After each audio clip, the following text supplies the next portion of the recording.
If you don't set up a company structure, you won't be able to optimize your earnings. Seriously.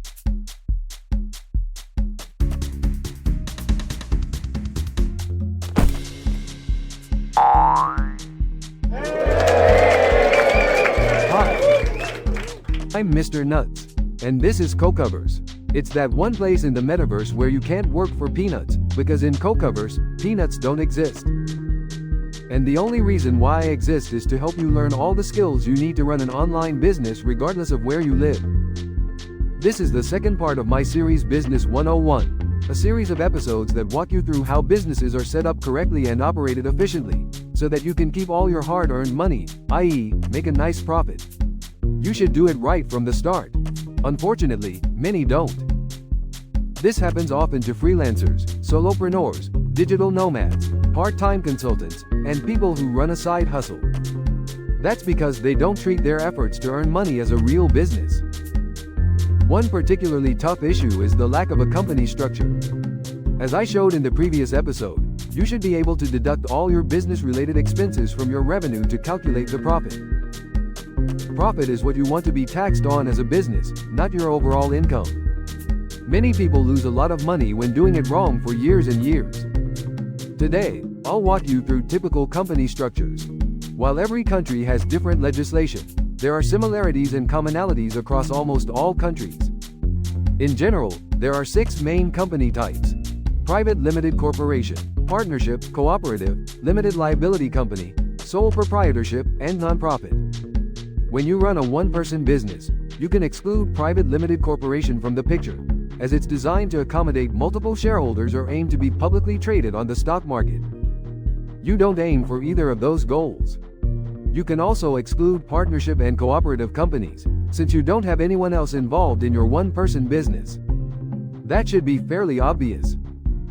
You're definitely not a nonprofit that has no shareholders, either. So, you're left with limited liability company and sole proprietorship being realistic options. I tell you what the differences are and why they're relevant to you. A sole proprietorship is the quickest and easiest way to start a business. Something similar exists in almost every country. Basically, you wake up and say, "I'm open," and you are. Minimal or no paperwork, minimal or no fees. You might need to visit the company registry of your country and perhaps get a business license. This setup usually costs peanuts only. Taxes stay really simple, too, because your business and personal money are treated the same. You are a sole proprietor, meaning the only owner. With this structure, you can deduct all your business expenses from your revenue and easily count your profit that you will be taxed on as an individual.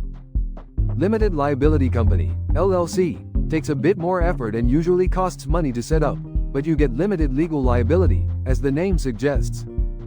This means that your business is a separate legal entity, so your personal finances are protected. Many freelancers start as sole proprietors, then switch to an LLC once things get serious. By the way, this is my father. You can see that the coconut doesn't fall far from the tree.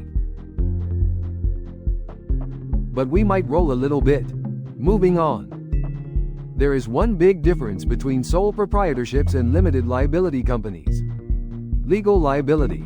If you end up in legal trouble, be it because of a mistake you made with contracts, for example, or you just ran into a client who screwed up big time and decides to make someone else pay just to save himself. These cases happen sometimes. Anyway, if you have a sole proprietor company, since the company is not a separate legal entity, your house, your car, your fancy laptop, and every asset you own could be taken from you and sold to cover the client's damages after you lose a nasty lawsuit. However, if you form an LLC, you have an extra layer of protection. The LLC is a separate legal entity with you as its director. In case of a lawsuit, it's only the LLC that takes a hit. Everything the LLC officially owns according to its books could be gone. But your personal assets, like your house or car, are not. This is why many freelancers, solopreneurs, and digital nomads often start as sole proprietors to test the waters, then switch to an LLC once things get serious, just to make sure their personal finances and assets are protected in case of trouble. Remember, the company types differ from country to country. You must find out what options you have available and what rules and fees apply. Next time, I'll show one of the best moves you could ever make.